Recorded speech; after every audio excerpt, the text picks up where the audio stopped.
안녕하세요. 저는 30대 중반의 윤서진이라고 합니다.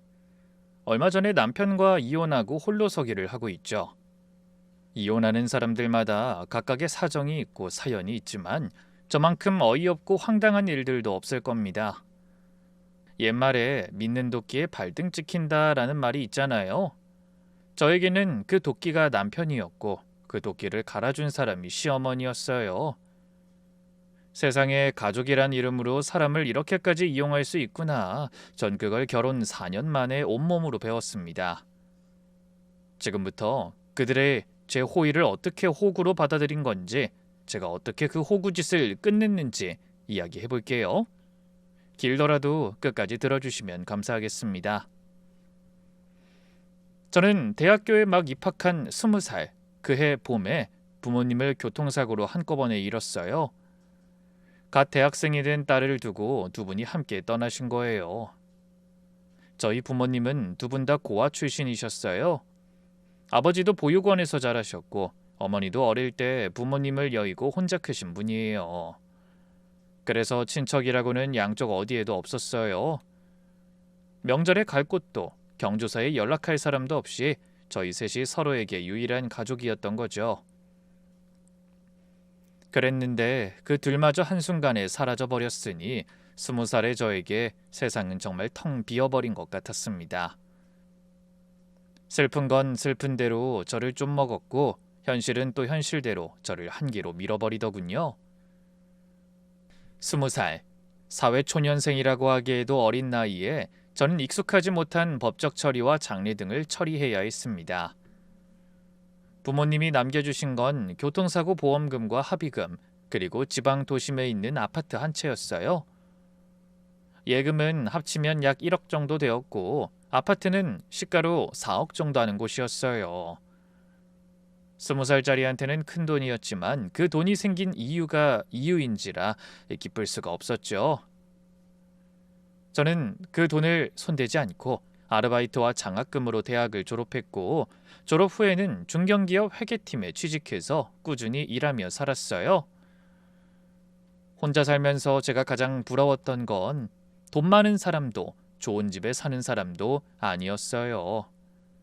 명절에 온 가족이 모여 북적거리는 집, 아플 때 엄마가 죽 끓여주는 집, 그런 평범한 가족이 있는 사람들이 제일 부러웠어요. 그래서인지 가족이라는 단어를 들으면 가슴 한쪽이 먹먹해지면서도 간절해지는 그런 감정이 항상 있었어요. 지금 생각하면 그 간절함이 제 약점이 된 시작점이었던 것 같아요. 남편을 처음 만난 건 회사 거래처 모임이었어요. 그 사람은 중소기업 영업팀에서 일하고 있었는데 첫인상이 참 성실해 보였어요. 화려하지도 않고 튀지도 않는데 묵묵하게 자기 일 하는 사람이라는 느낌이었죠. 연애 초반에 그 사람이 저한테 했던 말이 있었어요. 서진아, 난 너한테 가족이 될게. 너 이제 혼자 아니야. 그 말이 저를 뭉클하게 만들었습니다. 부모님 돌아가시고 누구한테도 듣지 못한 말이었거든요. 이 사람이면 진짜 가족을 만들 수 있겠다. 저는 그렇게 믿었어요. 그렇게 연애한 지 1년쯤 되었을 때 상견례를 했어요. 상견례라고 할 것도 없었죠. 저야 부모님이 안 계셨으니까. 그냥 제가 시댁 식구들에게 인사하러 간 자리였어요. 시어머니는 처음 뵀을 때 따뜻한 분 같았어요. 식당에 들어서자마자 제 손을 꽉 잡으시더니 이렇게 말씀하시더라고요. 아이고, 네가 우리 며느리 될 사람이구나. 앞으로 우리 애들이 네 가족이야.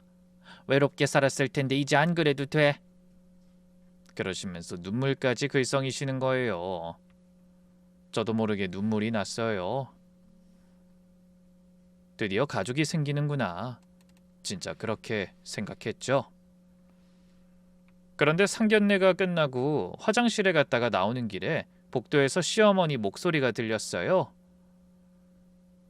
전화를 하고 계셨는데 상대방은 신우이 같았어요. 정미야, 이번 며느리감 딱이야. 부모도 없고 친척도 없으니까 뒤에서 오지랖 부릴 놈이 하나도 없어. 고분고분하고 어찌나 순한지 내 마음에 쏙 든다니까.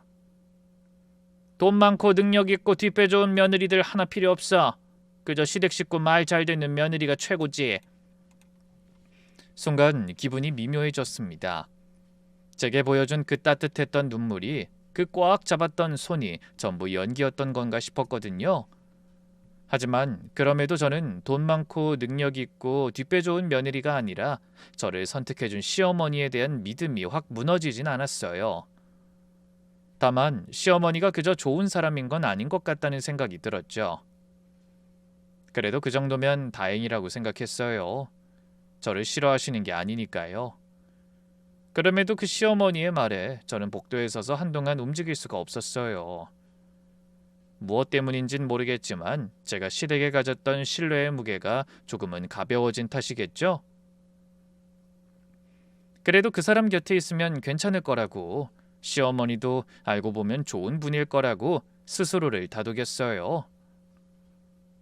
항상 쓰던 메모장 같은 일기장에도 이 일에 대해서 자세히 쓰여 있어요. 일기를 쓸 땐 몰랐지만 이제 와서 보면 부모님의 부고 이후 가장 내용이 많았던 일기가 시댁과의 상견례였다는 것만 봐도 제가 받은 충격의 크기를 짐작할 수 있을 거예요. 그렇게 살짝 삐끗한 상견례 이후 결혼 준비는 순탄하지 않았어요. 아니, 정확히 말하면 제 쪽에서만 순탄하지 않았어요.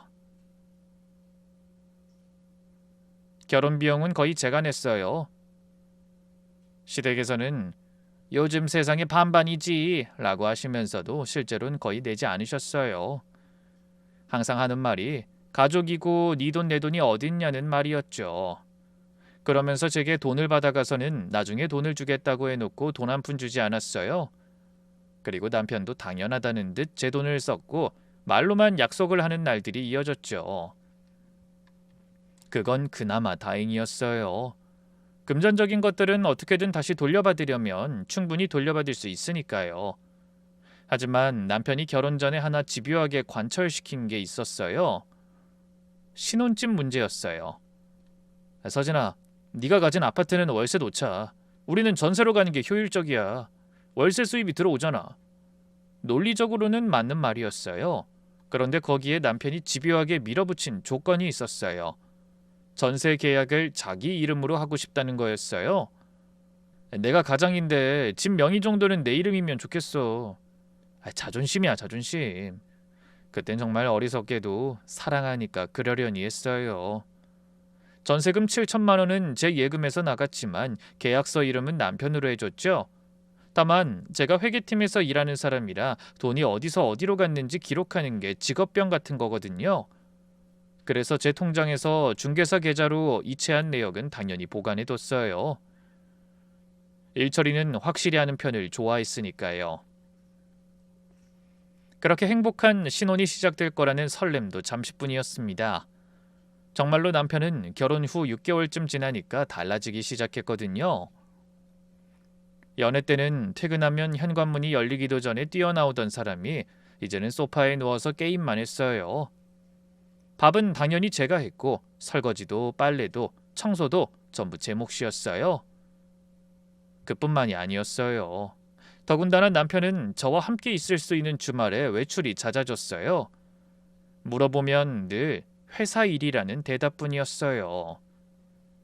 저는 의심할 수밖에 없었어요. 남편이 어디 밖에서 바람 피는 거 아닌가 하고요.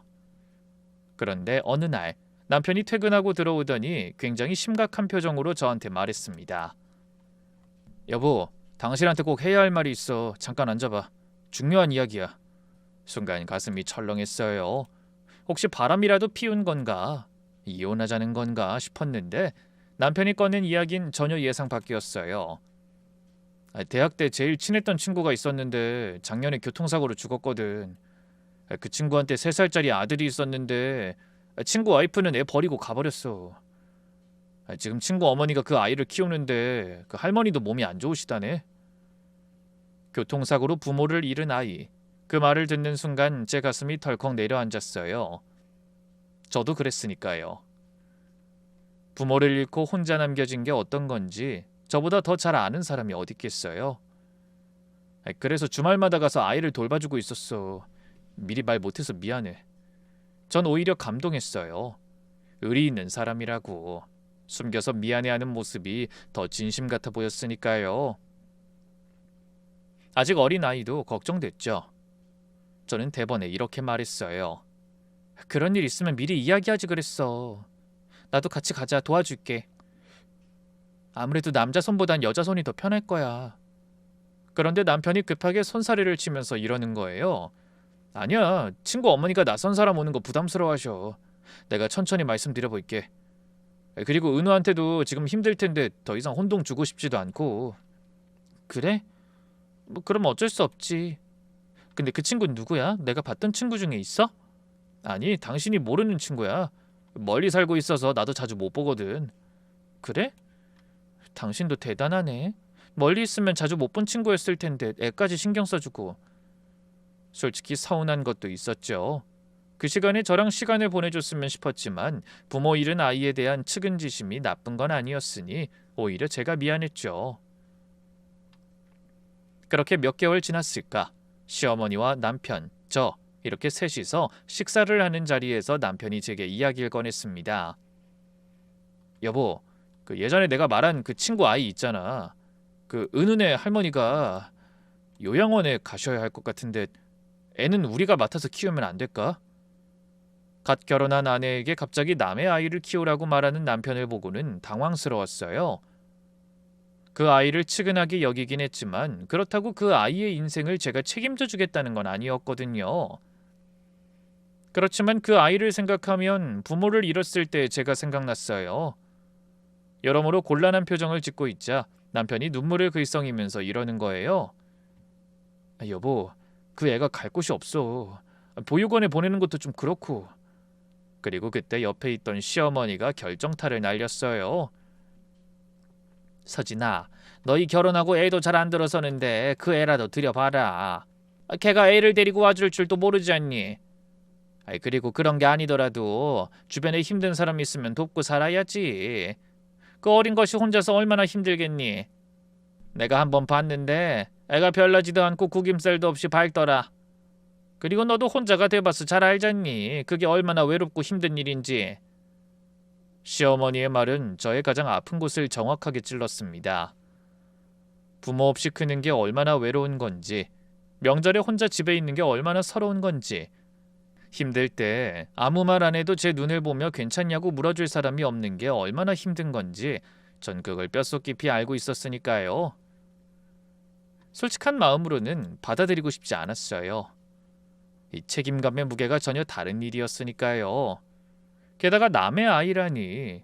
저는 시어머니의 미신도 남편의 눈물도 아닌 그 아이만을 생각해서 받아들인 일이었어요. 정말 긴 고민 끝에 수락했었어요. 그리고 한 가지 조건을 먼저 걸었습니다. 대신 입양이든 위탁이든 법적 절차를 정식으로 밟아요. 아이를 위해서라도 그게 맞잖아요. 그런데 남편과 시어머니의 반응이 이상했어요. 둘 다 갑자기 손을 내저으면서 이러는 거예요. 아이고, 그럼 복잡한 것까지 왜 하자고 그래. 그냥 같이 살면 되지. 법적으로 따지고 들면 돈도 돈이고 사람 품도 많이 들잖아. 맞아. 서류 같은 건 나중에 천천히 해도 되잖아. 일단 애부터 봐. 당신이 보겠다고 해야 정식으로 데려올 수 있는 거고. 시간이 지나면 또 어떨 줄 모르니까. 남편 생각도 일리가 있다고 생각했어요. 제가 직접 아이를 봤다가 혹시라도 못 보게 되고 볼 수 없는 상황이 생길 수도 있으니까요. 그래서 일단 애부터 보고 결정하겠다고 했어요. 그런데 이해는 안 갔죠. 그렇게 애 키워달라고 부탁할 땐 언제고 이제 와서 직접 보고 결정하라고 하다니. 그때는 그게 남편 나름의 미안함의 표현이라고 생각했어요. 하긴 우리 부부 사이에도 애가 없는데 남의 애를 키우면서 섣불리 결정 지을 순 없잖아요. 그렇게 생각하며 넘겼어요. 그런데 곧 그 일은 흐지부지해져 버렸어요. 남편이 애를 데려오지 않았거든요. 이상하다 싶어서 물어봤더니 아이 할머니의 친척이 맡아준다고 했다고 들었죠. 그때는 다행이라고 생각했어요. 그 뒤로도 남편은 종종 그 아이를 보러 주말마다 멀리 타 지역까지 갔다 오곤 했어요. 그걸 보면서 남편이 애를 많이 가지고 싶어 하는구나 하고 짐작했어요. 제가 아이를 빨리 낳아주지 못해서 미안하기도 했고요. 이런저런 생각에 고민이 깊어지고 있었죠. 결혼한 지 4년이 다 되어 가는데도 애를 가지지 못했으니 속으로 많이 착잡했어요. 그러다 결혼 4년 차쯤 된 어느 주말, 시어머니가 우리 집에 오셔서 저녁을 먹는 자리였어요. 밥을 먹다가 시어머니가 갑자기 젓가락을 내려놓으시더니 한숨을 푹 쉬시는 거예요. 아이고, 나도 이제 늙으니까 지금 사는 집이 너무 불편해. 계단도 높고 겨울엔 벽에서 곰팡이가 피고 이러다가 무릎이라도 더 나빠지면 혼자서 어떻게 살아? 남편이 바로 맞장구를 치더군요. 엄마 진작 말씀하시지. 엄마가 편한 대로 이사하세요. 이사하시게요? 그럼 저희 집 근처로 오세요. 어머니 많이 적적하실 텐데. 저희라도 가까이 있으면 자주 볼 수 있잖아요. 무슨 소리야. 당신 힘들어서 안 돼. 적당히 거리가 있는 곳이 좋아. 어머니도 그렇게 생각하죠? 아유, 아들놈 키워봐야 소용없다니까. 지 마누라 챙긴다고 엄만 뒷전이니? 그래, 뭐 네 말도 그렇지. 가까이 있으면 오히려 더 사이가 나빠질 수도 있으니까 적당히 거리 있는 곳에 이사를 갔으면 싶은데 내가 뭐 가진 게 있어야 말이지. 너도 알다시피 시골집 팔아봐야 1억도 안 되는데. 시어머니가 안타깝다는 듯 한숨을 푹푹 쉬며 남편에게 말하더군요. 저는 시댁집을 떠올려 봤습니다. 그렇게 나쁜 집은 아니었어요. 아직 쓸만한 집이긴 했는데 시어머니가 싫다니 저야 뭐 시어머니 의견을 따르려고 생각하고 있었죠. 그때 남편이 먼저 제게 말을 꺼냈어요. 여보, 우리 같이 모은 저축 있잖아. 지금 얼마 정도 됐지? 우리가 같이 돈 모은 거? 한 3천만 원 정도 되는데. 그거 엄마 이사 비용에 좀 보태면 안 될까? 엄마가 지금 사시는 데가 진짜 열악해. 겨울에 내가 갈 때마다 걱정이거든. 솔직히 3천만 원이 적은 돈은 아니었어요. 그건 저와 남편이 2년 동안 같이 모은 돈이었고 그중 대부분은 제 월급에서 나간 거였어요. 남편 월급은 쓰는 데가 많다면서 늘 제 월급 위주로 저축을 했거든요. 하지만 시어머니가 진짜로 힘드신 거라면 가족으로서 도와야 한다고 생각했어요. 우린 그렇게 급한 건 아니니까 뭐 어머니가 정말 불편하신 거면 도와드리는 게 맞을 것 같긴 해. 그 말이 끝나기가 무섭게 시어머니가 바로 이어서 말씀하시더라고요. 아유, 아들 내외가 선뜻 도와준다니 내가 다 고맙구나. 그런데 염치 없는 말이긴 한데 하나만 더 부탁해도 되겠니? 네가 따로 모아놓은 것도 좀 있지? 그 이사라는 게 이것저것 돈이 많이 들잖아. 이삿짐 비용에 부동산 수수료에 집 보증금 차이까지 하면 3천만 원으로는 턱없이 부족해서 그러는데 돈 좀 더 빌려줄 수 있을까? 저는 좀 당황했어요. 부부가 함께 모은 저축도 모자라서 제 개인 저축까지 달라는 거였으니까요. 어머니, 제가 따로 모아놓은 건 비상금 성격이라서요. 정말로 저희 집에 목돈이 나가야 할 일이 생기면 써야 할 거라. 시어머니가 제 손을 잡으셨어요. 또 그 따뜻한 손이었어요. 며느라가 내가 너한테 이런 부탁하는 게 얼마나 미안한지 몰라. 근데 나라고 이런 이야기 하고 싶겠니? 나한테는 너랑 아들밖에 없어. 남편 죽고 기댈 곳 없이 이렇게 자식들한테 손 벌리는 게 얼마나 부끄러운지 내가 더 잘 알아. 그런데 정말 돈이 너무 없어서 그래. 네가 나 생각하는 만큼만 좀 더 도와줘. 응? 시어머니가 저렇게까지 말씀하시는데 거절하면 사람이 아니지 그렇게 생각했어요. 게다가 제가 어머니를 생각하는 만큼 도와달라니 돕지 않겠다고 하면 어머니를 생각하지 않는 사람이 될 거고 도와주면 제 돈이 줄줄 새어나가는 것 같으니 너무 곤란했죠. 얼마 정도 더 필요하세요? 2천만 원만 더 보태주면 편한 대로 갈 수 있어. 나중에 내가 꼭 갚을게. 응? 이건 빌리는 거야. 남편이 옆에서 거들었어요. 서진아, 엄마가 갚는다잖아. 그리고 엄마가 편한 집에서 사셔야 우리도 마음이 놓이잖아. 응? 우리야 좀 더 고생해서 더 모으면 되고. 그리고 어차피 어머니 돌아가시면 우리 집인데 무슨 걱정이야. 결국 고개를 끄덕였어요. 남편 말이 맞다고 생각했거든요. 어차피 어머니 돌아가시면 다 저희 거 될 거고 그냥 돈으로 드리는 게 아니라 집 전세금이니 보전할 수 있다고 생각했어요. 그래서 저희가 함께 모은 3천만 원에 제 개인 저축 2천만 원, 합쳐서 5천만 원을 시어머니 이사 비용으로 드렸죠. 시어머니는 제 손을 꽉 잡으시면서 눈물을 글썽이셨어요. 고맙다. 이 은혜 내가 절대 안 잊을게. 그 뒤로 일은 일사천리로 진행됐습니다. 이사할 집이 정해졌죠. 저희 집과 차로 1시간 거리에 있는 집이었어요. 지방에서도 외곽 쪽인데다가 오래된 아파트라 금액대는 얼마 되지 않는 아파트였습니다. 그런데 평수가 30평대더라고요. 시어머니 혼자 살기엔 좀 큰 집이라고 생각했어요. 여보, 그 어머니 이사 갈 집 말이야. 좀 큰 것 같지 않아? 혼자 살면 작은 집에 들어가면 될 텐데 왜 굳이 큰 집으로 가시겠다고 한 거지? 남편이 저에게 말하더군요. 아, 그 나중에 우리한테 애가 생기고 애가 크면 큰 평수 집 필요하잖아. 그래서 큰 집으로 가시는 걸 거야. 애가 생기고 애가 커지면 우리 집이랑 바꿔주실 거라고 하셨거든. 그 이야기에 저도 입을 꾹 다물었습니다.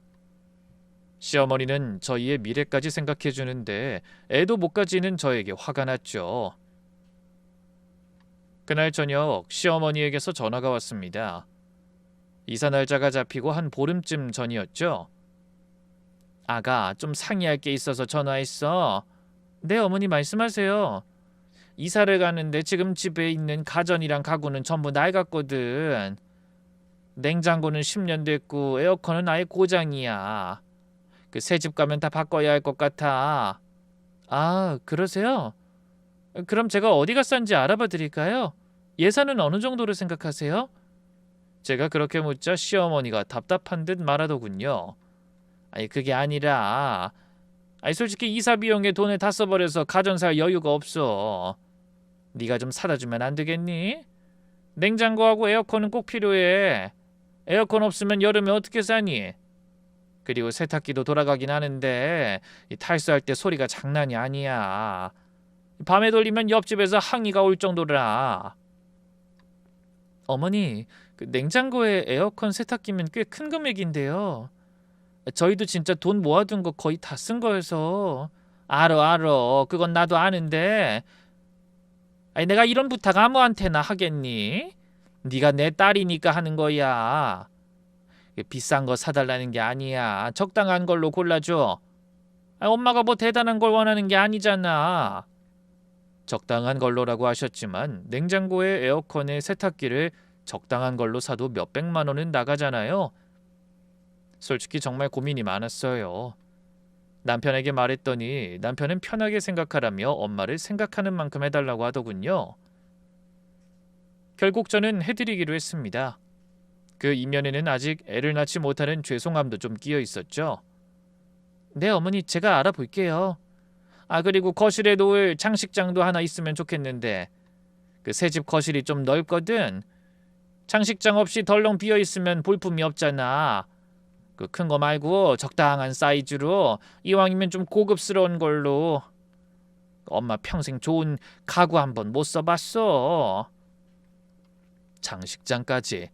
속으론 좀 부담이 됐지만 내색하지 않았어요. 네, 장식장도 같이 알아볼게요. 알아보는 건 내가 할 테니 넌 결제만 해줘. 우리 며느리 진짜 착하다. 세상에 이런 며느리가 어딨어. 내가 전생에 나라를 구해서 이런 며느리를 만났나 봐. 시어머니의 칭찬이 기분 나쁘지 않았어요. 오히려 뿌듯하기까지 했어요. 내가 이 가족을 위해서 뭔가 하고 있구나.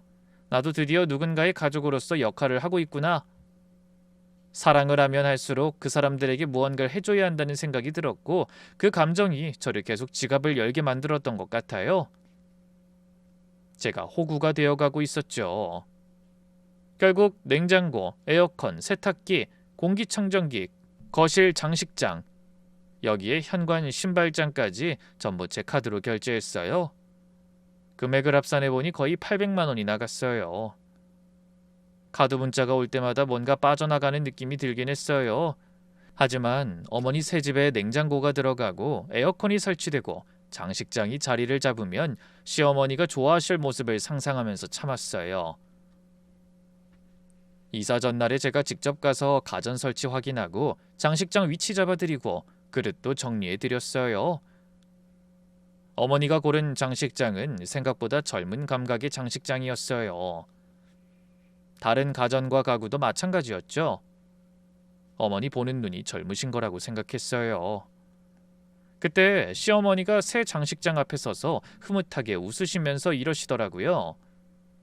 서진아, 이 장식장 진짜 마음에 든다. 우리 며느리가 사준 거라 더 좋아. 거실이 확 살았어.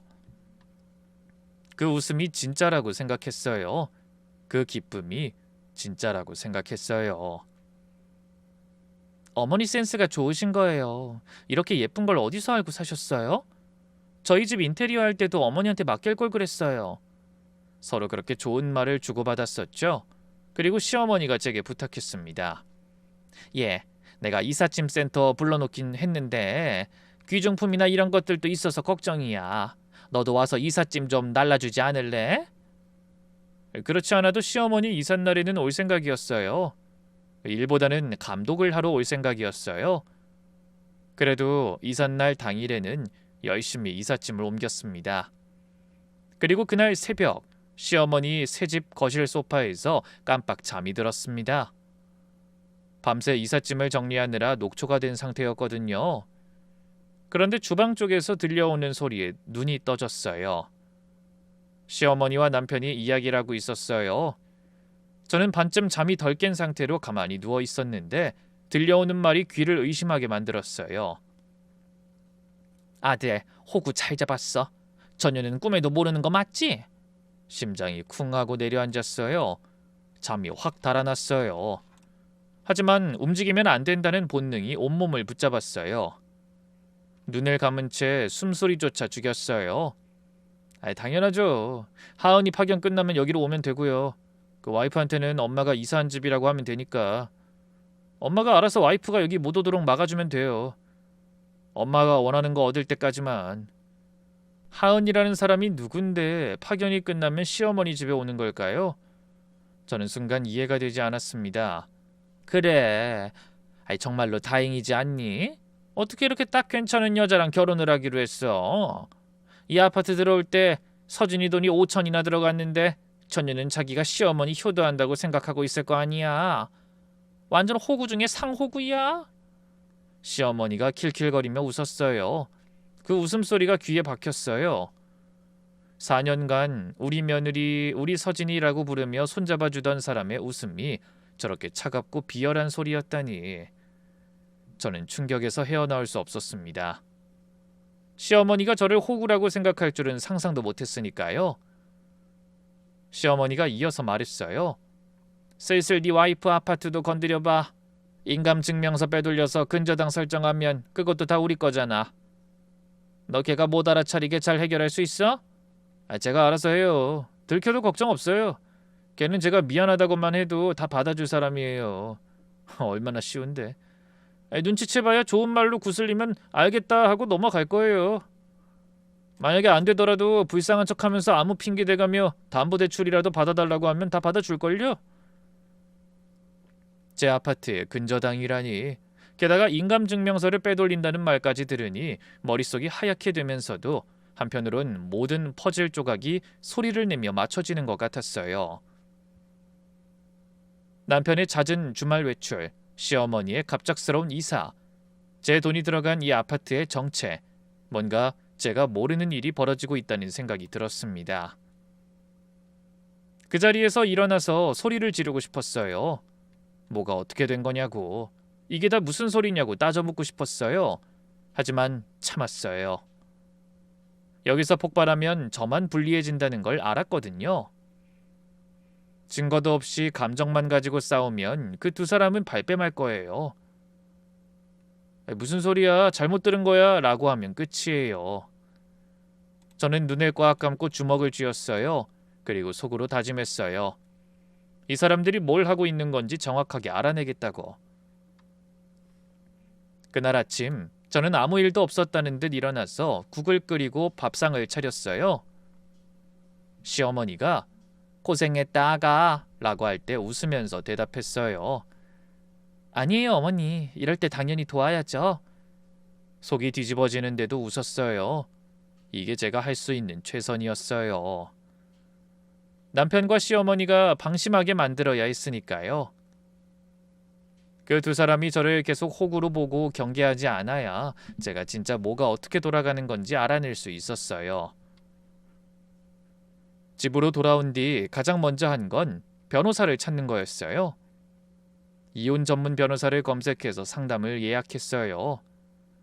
변호사를 만나서 새벽에 들은 이야기를 전했더니 변호사가 이렇게 말하더라고요. 지금 들은 내용만으론 정확한 상황 파악이 어려워요. 이 하은이라는 사람이 누구인지, 이 집의 실제 명의가 누구인지, 남편분의 재산과 부채 상황이 어떤지 이런 것들을 구체적으로 확인해야 해요. 이 흥신소를 통해 남편분 행적을 조사하시고 등기부 등본도 직접 떼보세요. 증거가 모이면 그때 법적 대응 방향을 잡을 수 있어요. 변호사 말대로 흥신소에 남편 뒷조사를 의뢰했어요. 그리고 시어머니가 이사했다는 아파트의 등기부 등본을 직접 발급받았어요.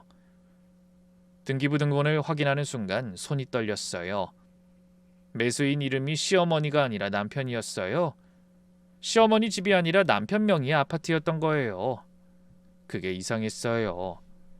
굳이 남편 명의로 할 거였는데 왜 어머니가 저한테 우는 소리를 해가며 돈을 달라고 했을까 싶었거든요. 2주 후에 흥신소 보고서가 나왔어요. 보고서를 받아들고 첫 장을 펼쳤을 때부터 심장이 미친 듯이 뛰었어요. 남편에게 여자가 있었더라고요. 숨겨둔 여자. 류하은이라는 이름이었어요. 만으로 32세, 남편의 대학 동기였어요. 놀라운 건 남편이 저와 연애하던 시기에도 동시에 만나고 있었다는 거예요. 처음부터 양다리였던 거죠. 그것만이 아니었어요. 상간녀와 남편 사이에 아이가 있었어요. 3살짜리 남자아이. 출생신고서에 아버지라는 비어 있었고 어머니는 상간녀 이름으로 되어 있었어요. 그리고 아이 이름을 보자 순간 기시감이 들었습니다. 은우라는 아이였죠. 그러다 서류 뒤쪽에 사진을 봤어요. 그거 보고 진짜 화가 확 나더군요. 한눈에 봐도 알겠더라고요. 남편의 혼외자라는 걸. 얼굴이 진짜 똑같이 생겼어요. 만약 남편이 그날 애를 맡기겠다고 데려왔으면 제가 당장 눈치챘을 수도 있을 만큼 똑같은 얼굴이었습니다. 순식간에 머리에서 피가 쫙 빠지는 기분이 들었어요. 너무 불시에 일어난 일이라 충격이 엄청났거든요. 시어머니와 남편이 제게 아이를 맡기려고 했던 적이 있었잖아요.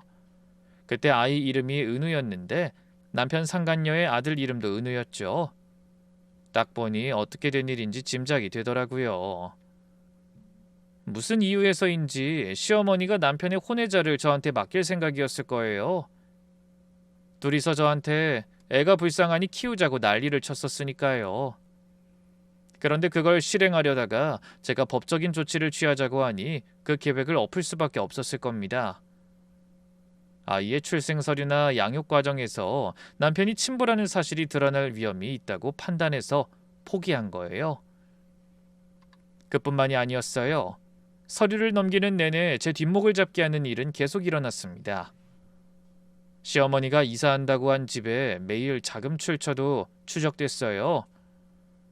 저와 남편이 결혼 후 함께 모은 부부 공동저축 3천만 원, 시어머니가 저한테 이사 비용 좀 보태줘라며 받아간 2천만 원, 남편이 저 몰래 받은 신용대출 5천만 원과 주담대 7천만 원, 시어머니가 시댁집을 담보로 대출받은 돈 5천만 원까지 합쳐서 총 2억 2천이었어요. 시어머니 집은 팔지도 않았더군요. 그리고 흥신소의 최종 추적 결과를 보고 까무러칠 뻔했습니다. 남편의 상간녀는 현재 타 지방에 파견 근무 중이었고 파견이 끝나면 저희가 사는 지역으로 돌아와서 이 아파트에 남편과 함께 입주할 계획이었더라고요. 시어머니는 원래 살던 집에 그대로 남고요. 그제야 이해가 갔어요. 돈이 모자라다고 한 것도 원래 살던 집을 팔지 않으니 모자란 거였죠. 그 돈을 남편이 저 몰래 신용대출과 주담대로 메웠고요. 시어머니도 집을 담보로 대출을 받았더라고요. 제 명의의 아파트를 차지하면 그 돈은 다 처리하고도 남으니까 시원하게 저질렀더군요. 게다가 시어머니의 이사도 처음부터 거짓말이었더라고요. 진짜는 아들과 내연녀가 살 집을 며느리 돈으로 마련한 거였어요. 그런데 보고서에는 더 충격적인 내용이 있었어요. 시어머니가 처음부터 모든 걸 설계한 사람이었다는 거예요. 흥신소가 입수한 시어머니와 류하은의 문자 내역에 이런 내용이 있었거든요. 하은아, 걱정하지 마. 내 며느리 너뿐이야. 매달 네가 주는 돈이 얼만데. 네가 처음부터 이렇게 고분고분하게 나왔으면 나도 널 선택했을 거야. 지금 있는 애는 걱정하지 마. 내가 다 정리할 수 있어. 걔는 자존감도 낮고 가족이라는 말 한마디면 뭐든 다 해주는 호구거든. 이번 일만 잘 정리되면 쓸모 없어진 애는 버릴 거니까 걱정 마. 그걸 읽는 순간 제 안에서 뭔가가 완전히 부서졌어요. 시어머니가 처음부터 저를 그렇게 본 거였어요. 자존감 낮은 애. 가족이라는 말 한마디에 뭐든 해주는 호구. 게다가 저를 곧 버릴 거라는 그 말까지. 상견례에서 제 손을 잡고 우리가 네 가족이 되어줄게 라고 했던 그 말이 처음부터 저를 조종하기 위한 대사였던 거예요. 제가 부모님을 잃고 얼마나 외로웠는지, 가족이 얼마나 간절했는지 그걸 알면서 이용한 거예요. 그리고 저는 그런 수작에 놀아난 거예요. 저에게 호구라고 해도 사실 상관없었어요. 제가 사랑하는 사람들을 위해 돈을 쓰고 시간을 쓰는 게 잘못됐다고 생각하지 않거든요. 다만 저의 그런 마음이 그 사람들에게 호구짓하는 걸로 비춰졌다는 게 너무 충격이었습니다. 제가 4년 동안 가족이라고 믿었던 사람들이 저를 대상으로 이런 계획을 세우고 실행하고 비웃고 있었다는 거예요. 보고서를 다 읽고 나서 한참 동안 움직일 수가 없었어요. 울진 않았어요. 이 분노가 슬픔보다 컸어요. 하지만 여기서 감정에 휩쓸리면 안 된다는 걸 알았어요. 저는 다시 변호사를 찾아갔어요. 변호사와 함께 대응 전략을 세웠어요. 우선 제 아파트에 처분 금지 가처분을 신청했어요. 남편이 근저당을 설정하려 해도 법원 허가 없이는 손을 댈 수 없게 막아놓은 거예요. 인감증명서도 새로 발급받았어요. 남편이 갖고 있는 옛날 것은 사실상 쓸 수 없게 된 거예요. 그리고 시어머니가 이사 가기로 했던 남편 명의의 새 아파트에 대한 부부 공동재산 가압류를 준비했어요. 제 돈이 들어간 아파트니까 이혼 시 재산 분할 대상이 된다고 하더군요. 가압류를 걸면 남편이 이 집을 상간녀한테 넘기는 것도 파는 것도 담보 잡는 것도 전부 막히는 거예요. 그리고 시어머니한테 쓴 돈에 대한 증거도 정리했어요. 이사 비용 2천만 원, 생신 선물, 장식장, 가전제품 전부 영수증과 이체 내역이 남아 있었어요. 회계팀에서 일하는 사람이 돈 쓰고 영수증 안 챙길 리가 없잖아요. 그게 직업병이든 습관이든 결과적으로 저를 구하는 증거가 된 거예요. 모든 준비가 끝나고 모든 것을 계획한 시어머니와 저를 기만한 남편, 그리고 상간녀에게 모든 것을 되돌려줄 시간이 됐다고 생각했습니다. 상간녀의 파견 근무가 끝나는 시점을 기다렸어요. 흥신소를 통해 상간녀가 그 집으로 돌아온 걸 확인했고 그 아파트에 상간녀의 짐이 들어가는 것까지 확인했어요. 상간녀가 입주한 지 일주일째 되는 날 저는 그 아파트로 갔어요. 일부러 주말을 골랐어요. 남편이 그 집에 있을 시간이니까요. 시어머니한테도 미리 전화해서 말해놨습니다. 어머니, 이사하신 집으로 어머니 선물 하나 보내드렸어요. 꽤 값이 나가는 거라 어머니가 직접 받으시는 게 좋을 것 같아요.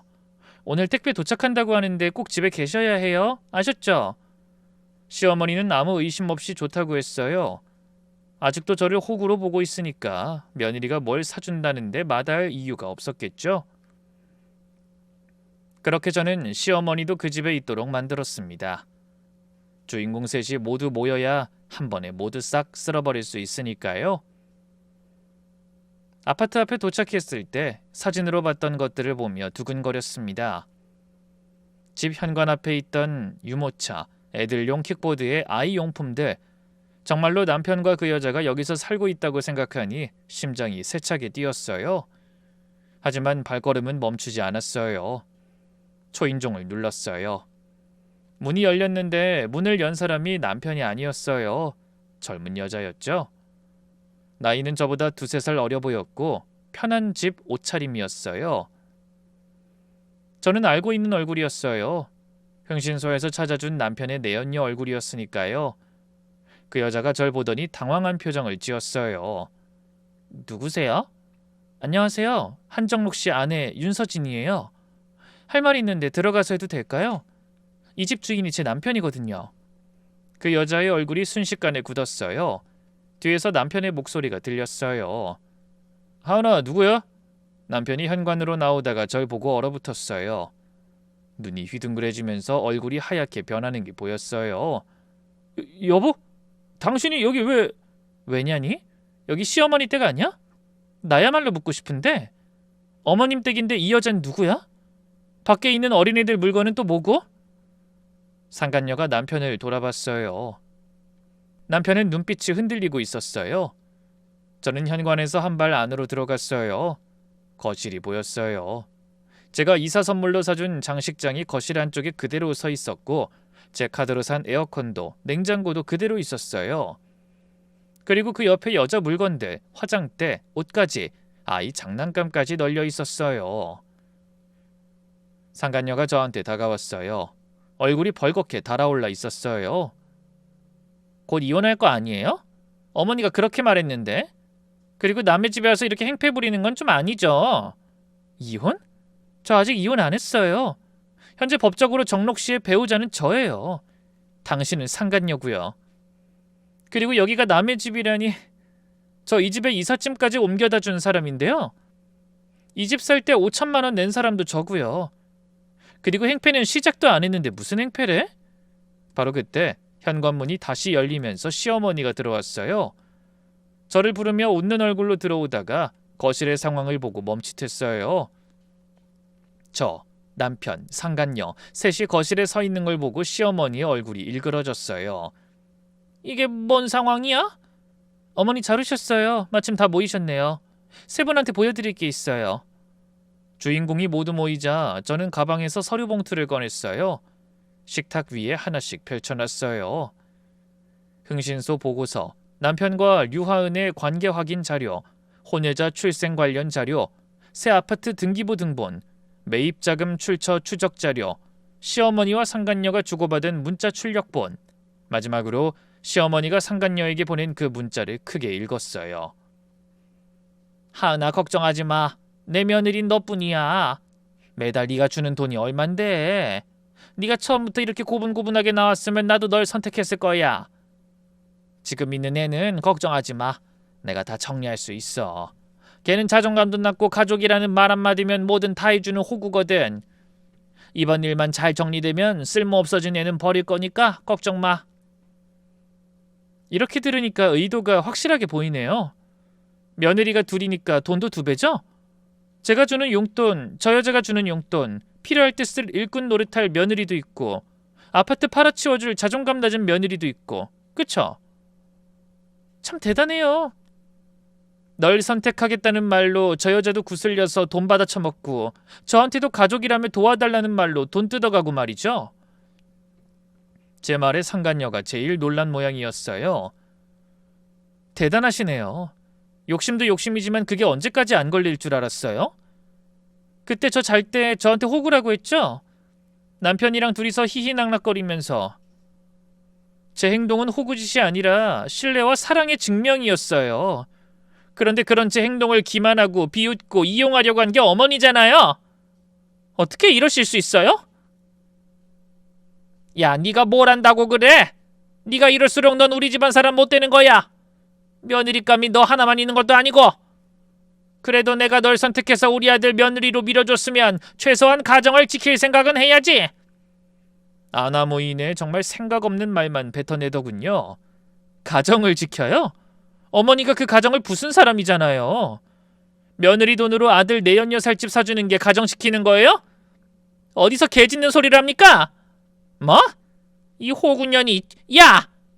네가 지금 뭐라도 되는 것 같지? 넌 그냥 호구야. 호구라. 그래서 상간녀 아들도 저한테 맡기려고 했어요? 그런데 제가 법적으로 확실히 하자고 해서 못한 것 같은데? 제가 호구여도 중요할 땐 꼭 방어를 잘하거든요. 제 직업이 돈 만지는 직업인데 허술하게 가능하겠어요?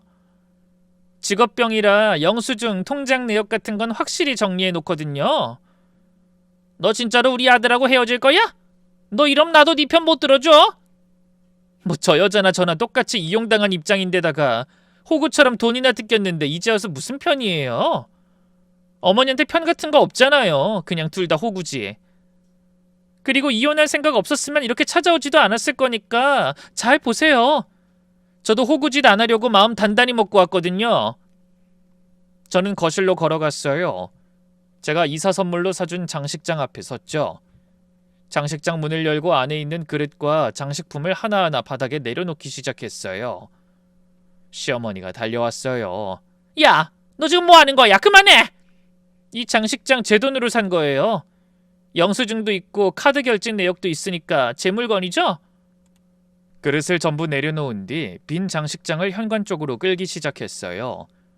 시어머니가 장식장을 붙잡으려 했지만 전 멈추지 않았어요. 장식장이 거실 바닥을 끌리면서 끼익 하는 소리가 났어요. 미쳤어? 이게 뭔 짓이야? 미친 짓은 며느리 돈으로 아들 불륜녀랑 두 집 살림할 집 사준 짓이겠죠.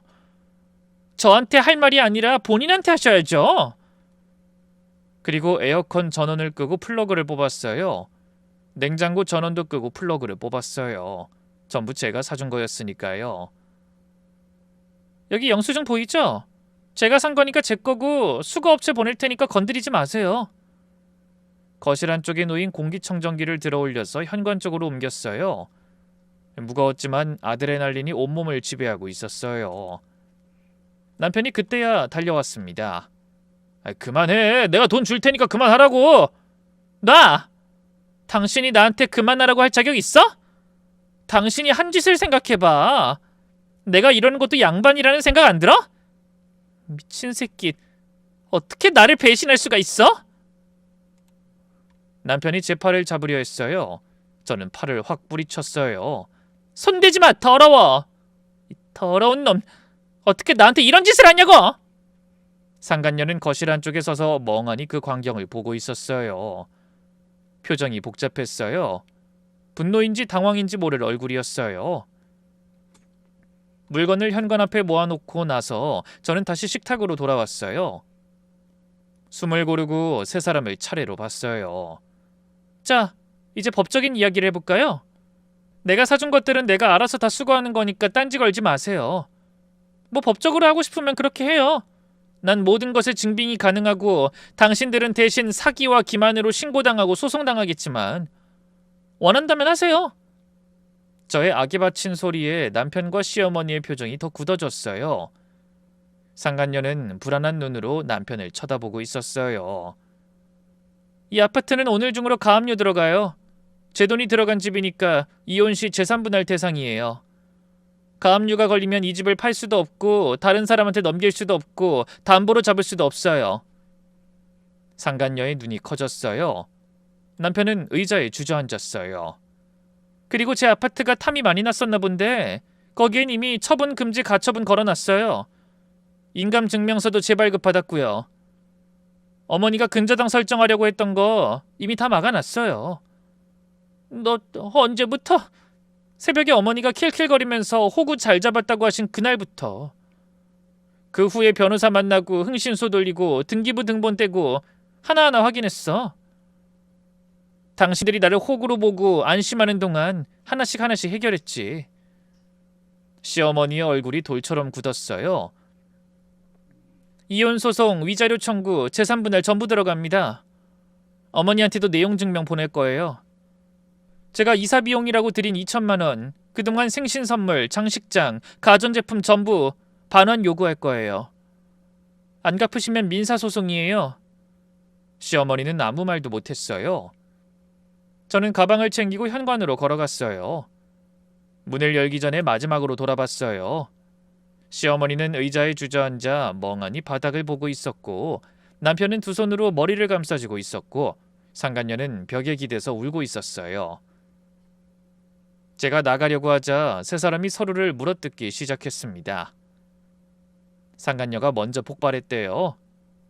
어머니, 저한테 며느리 시켜준다면서요. 이게 대체 무슨 일이냐고요? 이 집도 온전히 저희 집이 아니잖아요. 너까지 왜 이러니? 넌 이러면 안 되지. 너야말로 우리 아들이 유부남 될 거라는 거 알고도 꾸역꾸역 애를 낳았으면서 애를 빌미로 돈 받으신 건 어머니였잖아요. 야 이년아, 네가 뭘 했다고 나한테 소리를 질러? 네가 내 아들 꼬셔서 이 지경 만든 거잖아. 그럼 내가 널 내쳤을 때 네가 다시 안 돌아왔으면 됐지. 네가 네 발로 돈 들고 와서 며느리 시켜달라고 했잖아. 뭐예요? 지금 그래서 저한테 책임 다 뒤집어 씌우려고 하는 거예요? 막말로 난 너한테 잘해주려고 했어. 이 집도 어렵게 마련해줬더니 네가 나한테 그따위 소리를 해? 남편은 시어머니한테 돌아섰어요. 엄마 제발 그만 좀 해요. 이제 어떡하실 건데요? 전 엄마 말만 듣고 한 건데 이게 뭐냐고요? 내가 언제? 바람은 네가 폈지 내가 폈니? 엄마가 며느리감 둘이라서 돈도 2배로 번다며 좋아하셨잖아요. 좋다면 날 따라온 네가 할 말은 아니잖아. 세 사람이 싸우는 걸 보니 코웃음이 절로 나왔습니다. 서로 모든 걸 알고 나니 남 탓하기 바빴고 시어머니와 남편의 견고한 사이도 와장창 깨지는 게 눈으로 보였죠. 법적 절차가 시작되자 모든 것이 빠르게 돌아갔어요. 상간녀와 남편이 살던 집은 가압류가 실행됐고 이혼 소송과 위자료 청구가 접수됐어요. 남편의 유책 사유는 하나가 아니었어요. 혼인 중 부정행위에 두 집 살림, 부부 공동재산으로 내연녀 동거주택을 매입한 것, 아내 재산 탈취 시도에 인감증명서 도용 시도까지 증거가 넘치고 흘렀어요. 시어머니한텐 그동안 제가 쓴 돈 전액에 대한 반환을 요구하는 내용 증명을 보냈고 상간녀한텐 혼인 파탄 공동책임에 대한 손해배상을 청구했어요. 남편과 시어머니는 사면초가에 빠졌어요. 가압류된 아파트를 처분할 수도 없고 상간녀한테 넘길 수도 없으니 신용대출 5천만 원 이자와 주담대 대출 이자가 매달 쌓여갔어요. 시어머니도 집을 담보로 한 대출금 이자 때문에 괴로워하고 있더군요. 하긴 저한테서 뺏으려고 했던 집을 팔아서 해결하려고 했는데 해결책이 모두 막혀버렸으니 생으로 돈을 갚아야 했어요. 그 와중에 남편이 저한테 전화를 해왔어요. 한 번이 아니라 며칠 동안 계속이었어요. 하도 집요하게 걸어서 한 번 받았어요. 여보, 제발 나 좀 만나자. 할 말 있어. 난 할 말 없어. 그때 이야기 다 된 걸로 아는데 왜 전화야? 진짜 잘못했어. 내가 미쳤었어. 제발 소송 취하해줘. 가압류만 풀어주면 아파트 팔아서 네 돈 갚을게. 결국 돈이었어요. 잘못했다는 말 뒤에 있는 건 항상 돈이었어요. 미안하다고 하면서 결국 하는 말은 가압류 풀어달라는 거예요. 당신 나한테 전화한 이유가 미안해서가 아니라 돈 때문이잖아. 4년 동안 그랬듯이 지금도 그러고 있고. 변한 게 없네. 변한 게 없어. 남편뿐만이 아니었어요. 시어머니도 저한테 전화를 했어요. 얘 나다. 우리 정록이가 밥도 못 먹고 잠도 못 자고 그래. 내가 어미로서 부탁한다. 소송 좀 취하해줘라. 이제 남남인데 그 사람 밥 먹는 거 자는 거 왜 제가 신경 써줘야 하나요? 아주머니가 계속 신경 쓰세요. 저한테 말하지 마시고요. 예, 네가 좀 넓은 마음으로. 넓은 마음? 제가 마음이 좁았으면 당신네들이 날 찾아오지도 못하도록 만들었을 거예요. 완전히 인생을 무너지게 만들었겠지? 내 인생을 무너뜨리려고 했던 게 당신들이니까. 그렇다고 해서 내가 너한테 못된 시어머니는 아니었잖아. 대체 뭐 때문에 이렇게 화를 내는지 모르겠어. 모르겠으면 변호사한테 물어보세요. 뭘 잘못했는지도 모르는데 저한테 전화하신 거 진짜 실수하신 거거든요? 정말 너무 화가 나서 전화를 끊어버렸어요. 스스로가 뭘 잘못했는지도 모르고 그저 자기 한탄만 하며 일방적으로 말하다니. 정말 죄책감이나 동정심이 전혀 들지 않아서 저도 차갑게 대응할 수 있었던 것 같아요. 이혼은 비교적 빠르게 확정됐어요. 남편 쪽에서 내세울 게 없었거든요. 남편은 저와 함께 살던 집에 대한 지분이 전혀 없어서 맨몸으로 나가야 했어요. 전세금이 제 통장에서 들어간 내역이 있었기에 가능했죠. 그리고 재산 분할에서 남편 명의의 상간녀와 함께 살던 아파트는 제 기여분을 정산받았고 남편은 그 돈을 마련하려면 아파트를 팔 수밖에 없었어요. 상간녀랑 같이 살겠다던 그 아파트가 남의 손에 넘어간 거예요. 위자료도 받았어요. 재판부가 남편의 기만 행위를 심각하게 봤거든요. 시어머니한테 보낸 내용 증명에 대한 반환도 받아냈어요. 시어머니가 버티다가 결국 민사소송을 들어간다는 통보를 받고 나서야 돈을 내놨어요. 4년 동안 호구노릇을 했지만 누구도 저를 탓할 수 없어요. 나쁜 건 사람의 사랑과 호의를 이용해 먹고 호구라며 비웃은 사람들이죠. 그리고 결과적으로 이 호구는 저를 이용하려 했던 그 사람들이었어요. 자기들이 파놓은 함정에 자기들이 빠진 거예요. 이혼 후 남편은 원룸에서 살고 있다고 들었어요. 신용대출 이자에 위자료까지 내야 하니 여유가 없을 거예요. 회사도 그만뒀고 배달 일을 하고 있다더라고요. 상간녀는 다른 지역에 가서 다른 남자와 새 출발을 한 모양이더라고요. 그렇게나 열렬하게 사랑하던 사이였는데도 시모의 배신을 눈앞에 마주하고는 도망쳐버렸더라고요. 시어머니는 더 비참해요. 아들한테 기대던 노후가 전부 무너졌죠. 빚 갚기 바쁜 아들이 어머니한테 신경 쓸 여유가 없는 거죠. 가족을 이용해서 부를 만들려던 사람이 결국 가족 전체를 잃어버린 거예요. 저는 가족이란 이름 뒤에 숨은 거짓에 속았지만 그 거짓을 똑바로 마주한 순간부터 강해질 수 있었어요. 호구는 처음부터 없었어요. 호구를 만들려 한 사람들이 자기 손으로 자기 인생을 무너뜨렸을 뿐이에요. 누군가 당신의 선의를 이용한다면 참지 마세요. 당신의 착함은 당신을 위한 것이지 누군가에게 밟히려고 있는 게 아니니까요. 긴 글 읽어주셔서 감사합니다.